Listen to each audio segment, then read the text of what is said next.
Well, speaking of the transfer portal, it is still very much open for business, which is why we need to bring in our friend Chris Hummer, who has been reporting on everything happening with the transfer portal. And Chris, I got to start with our friend Jaden Rashada, a guy that we hear about quite a bit. A few days ago on the show, we talked about his upcoming visit to North Carolina, which was supposed to happen today, but it did not happen. So what's next for him? Well, I mean, Jaden Rashada's name is in the news today, but it has very little to do with his transfer process. A judge in Florida set a trial date for his lawsuit against Florida earlier today for next July. So we all have that to look forward to. Depositions are due by November. So I don't know, maybe we see a settlement at some point between those two parties. Otherwise, that could be a very explosive thing next year. As for his transfer process, yes, the visit to North Carolina was canceled by North Carolina. I think depending on who you talk to, they would contend different things about why that happened. But Jaden Rashada still is one of the most talented quarterbacks in the portal right now. I know Cooper over there has him ranked as the top available quarterback in the portal at the moment, and a top 20 portal quarterback overall. I think maybe a trip to like Fresno State could happen possibly in the future. Nothing is set based on my understanding with that, but I think he's somebody at this point that just is looking for a home and looking for a way to get some reps. Speaking of available quarterbacks, one may be coming off the board. You placed a crystal ball, you and Matt Zenitz, for Notre Dame quarterback Steve Angeli to land at Syracuse. What makes you so confident that they will have a reunion? Or I guess not a reunion, but first time being with the Orange. Well, New Jersey and New York aren't that far Yeah. apart, so somewhat of a reunion for Steve Angeli, I suppose. But yeah, he was on a visit to Syracuse yesterday. I've heard it went extremely well. I think Syracuse is very much trending for him. Syracuse has been looking to add another quarterback this cycle. It's kind of an interesting situation, frankly. Fran Brown publicly named LSU transfer Ricky Collins the starter 2 weeks ago, so it's interesting to see Syracuse pursue somebody like Steve Angeli like this in the portal. Before it was Zach Gibson, somebody they had zeroed in on, a quarterback from Georgia State, yes, who had also made stops at Georgia Tech and Akron in his career, would have projected as more of a backup, whereas Steve Angeli is somebody who's going to come in and challenge for Ricky Collins' very shortly held starting job right away if that happens. And I think it's very much trending towards Steve Angeli being an Orange by the end of the week. It was one prospect too soon talking about a reunion, because it sounds like that could be the case for Micah Hudson. He is still in play to potentially go back to Texas Tech after all the movement that has happened during this spring. What are you hearing on his front? Yeah, well, he was scheduled to go to Utah last weekend for a visit. I'm told that visit actually never occurred. And I think there's just some confidence at Texas Tech and around college football if you just talk to people in the space about Micah Hudson having a reunion in Lubbock.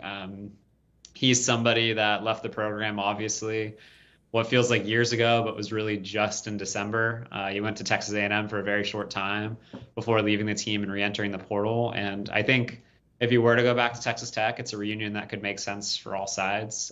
Texas Tech really believed in Micah Hudson out of high school. He was the #1 ever recruit to sign with the program. Micah Hudson put a lot of faith in that Texas Tech staff, and obviously, they went through a bit of a rocky time in December, but it wouldn't surprise me at all if they found a way to come back together and make it work. Looking forward to 2025. It feels like it was a long time ago. He's lived so many lives since then with Texas A&M and everything that happened there. But good to see them potentially reconcile that relationship. Speaking of wide receivers, Syracuse wide receiver Trebor Pena, what's up on his docket schedule-wise? I know a lot of parties are interested. Yeah, very popular receiver in the portal. He was obviously at Penn State to start his visit process, but UCLA, USC, and Miami are all now on the docket for him. Miami was a school I was hearing a lot about early on the process with him, but UCLA is very motivated to get Nico Iamaleava some receivers at this point. I would say that's one of the weaker receiving cores overall in the Big Ten. USC has been looking to add an impact receiver, and Trebor Pena certainly qualifies for that. Penn State's in that same boat, obviously coming off of that college football semifinal performance where a receiver didn't catch a ball. So all four of these programs are very motivated to add a top receiver, and Trebor Pena is the top, I guess, at least pure receiver on the board. Obviously, we have Keelan Marion ranked a little higher at the moment, but he's an all-purpose threat with his return ability. So Trebor Pena is a difference maker, and a lot of people are bidding for his services. You mentioned him, BYU wide receiver Keelan Marion. He is the number one available wide receiver right now in the portal. What does his visit schedule look like? He was at Arizona State starting Tuesday, and I don't know if any other visits have been set to this point, but schools to keep an eye on are SMU, Miami, and Tennessee. All three of those programs are very interested in him. Obviously, I mentioned Miami earlier, looking for receivers, but SMU really likes what he can do as a kick returner and also his ability to help them out in the slot. Tennessee could use another receiver or two with some experience, and Keelan Marion certainly fits that mold. And I think he's somebody who's going to take several visits potentially before making a decision, and those are certainly some schools to have on the radar. Yeah, the All-American kick returner. Definitely showing some interest in the portal. Chris Hummer, thank you so much for all the great updates. I know that things are coming fast and furious, so appreciate you breaking it down for us. You go check out your dog. We almost made it through. He just needed to be heard on this. Well, if Chris Hummer's dog has anything to say about it, he seems pretty excited about Keelan Marion, but why is this a prospect that we need to keep an eye on? Because I'm not going to lie, this is somebody that I did not hear about until he entered the portal. I think there are probably a lot of fans out there trying to piece it together as well. Why do we have him ranked in the top 100? And, the biggest part about it is his return ability kind of transitions or transcends into his ability as a receiver, his ability to work inside out. I saw that as well. And one of those guys you watch on tape and you kind of fall in love with really quickly, and then you go back, you start doing your homework on the production side of it. Some doesn't match up, right? So this is a guy that started his career at UConn and has never had more than 28 receptions in a season, 24 this past season, hovering around 350 yards. But all-conference return man, and you think about that ability and how it really translates to his next stop. I think the verticality, this guy is one of those guys that how he would be projected to the NFL, really a number 3 receiver, could be a number 2 receiver on Saturdays, and then what he can give you in the return game. So I think there is a lot more physically, and the production hasn't matched up yet. So it's going to be interesting. If he can find the right fit, I think this is going to be a guy that can really, really help his NFL future with a really solid year. Yeah, Coop, going back to my evaluation stages as a general manager at Maryland, whenever we looked at a number 3 or number 4 type receiver, we wanted to see, does he have any return value? What else can he do other than playing line up at the Z or the slot? Well, this is a gadget guy. You get the ball in his hands, cool. His ability to put his foot in the ground, get vertical, and score, tough. Then you see his toughness going across the middle of the field. Then you say, well, since he's a slot, he can't be that fast. He got to be quicker than fast. No. Like you said, vertically stretch the field and put the fear on DB's backs where they start turning around and running without going through their proper reads. I like what he brings, and he's a veteran that can go into any ball club right now and be a complimentary number 2. And if you have a 1 and a 2, this guy's your number 3, yeah, you're looking really, really good on the forefront in terms of being an offensive, productive player. I'll say this, too. Teams are all looking for receivers right now. It seems like everybody's looking for receivers, defensive linemen. The linebackers are hard to come by. But if you're Trebor Pena or if you're Keelan Marion, you're one of those guys, this is one of those things where these guys are mid to late round projections at this point. This is really where I would say this is the financially smart move to be incentivized to go into the portal, find a potentially better fit. It's going to help you out in the short term and in the long term as well. So that is one of those kind of win-win situations where we've been going back and forth. What works and what doesn't work in terms of how do you balance your short-term and long-term future. You said teams looking for wide receivers and defensive linemen. If you're looking for defensive linemen, well, they're all at Texas. They added 5 D linemen in the portal. We knew that was a position of need, but man, how do you think, or what do you think about the way they addressed it? Listen, I know they love cattle down in daggone Texas, but I didn't know they love beef this much. Coop, listen to me. You look at all of these guys, stout, firm, interior defensive linemen that all played over 150 reps. Great to good rotational backup players, but would all of them have projections to be good starters. So what B. Harris did, general manager for Texas, he went in and just started evaluating what his defense looked like. On the edge, they can get to the quarterback. But going through a brutal SEC schedule and potentially have to play 16 games to win a national championship, He evaluated what they looked like at the end of the season. And towards the end of the season, they didn't look that tough up front. They played 2 games against Georgia last year. They got beat up physically. So he went in and said, you know what, I have the resources. Unlike most schools, shout out to him for going out there and having the resources. We know what resources mean. Money.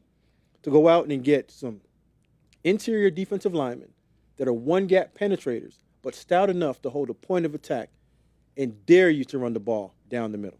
Right. You think about Texas 2 years ago, Byron Murphy, T'Vondre Sweat, 2 guys that were top 40 picks in the NFL draft. And then you think about what they lose this year. Alfred Collins, he's gone. Vernon Broughton, he's gone. Braden Sorrell, he's gone.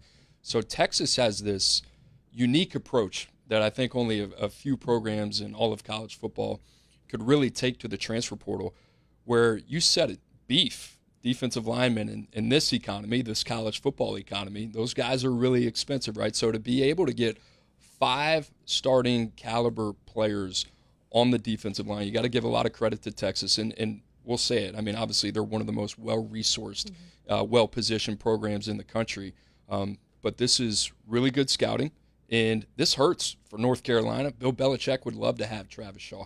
Hurts for Ohio State. They're out there right now in the market trying to find another warm body. They'd love to have Hero Kanu.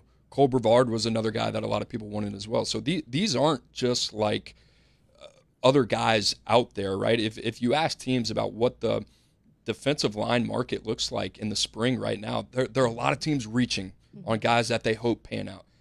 These 5 are expected to play and contribute in the SEC. That's a different level. So Texas, they obviously thought their one sore spot going into the season was defensive line. All these guys, you said it, they're all interior guys. These aren't edges. You know, you got Colin Simmons out there, and the other one outside of him more as well. So this was something they needed to get addressed, and they got it done. Coop, hurt my heart seeing LaVon Johnson leave Maryland. I recruited him, man. And can I give a quick story time?